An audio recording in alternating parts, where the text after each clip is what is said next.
Magandang gabi po sa inyo lahat mga Lods. So ngayong gabi, meron na po akong isi-share sa inyo na pangit na nangyari sa akin. Kasi dapat mag-outing kami bukas at sa kasamaang palad, hindi na nagparamdam sa amin yung agent na nasaksyon namin sa online. Sa madaling salita, na-scam kami mga Lods. So yon, kaya ko to ginagawa ang video na to at para maibalandra ko yung muka nung nang scam sa amin at sa akin, kasi ang nakakainis pa doon yung screenshot na ginamit niya sa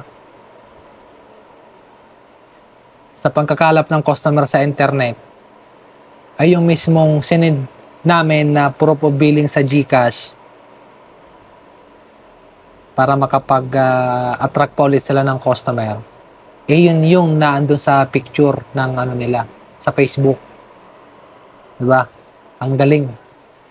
So ngayon, ang pangalan po ng taong ng scam sa amin ay si Micaela Shera Losada. So ngayon, hindi naman namin pwedeng sisihin yung DNT Ignacio Resort kasi scam, wala silang alam doon. Marami po nangyayari niyan eh. Grab photo sila para makapangalap sila ng mga customer sa online para meron silang proof na agent sila doon sa isang resort na yun. Ngayon, tinawagan namin kanina, so wala silang agent na ganong pangalan. Micaela Shera Losada. So ngayon, ito naman kay Micaela Shera Losada. Ma'am, wag nyo na pong palalain yung magiging problema nyo dito. Kasi once na mahuli kayo, maraming tao ang maghahabol sa'yo.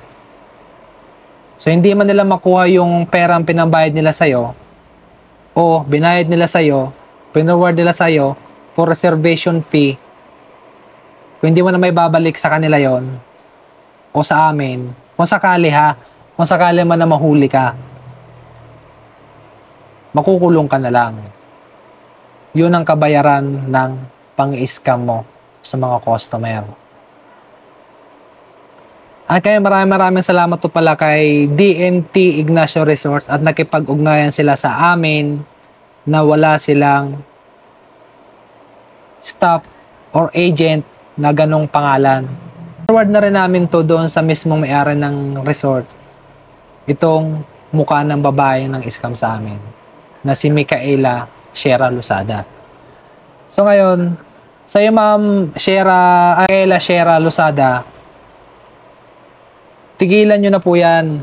Lumaban kayo ng patas. Magtrabaho kayo ng patas. Huwag yung isang pitik lang pera na.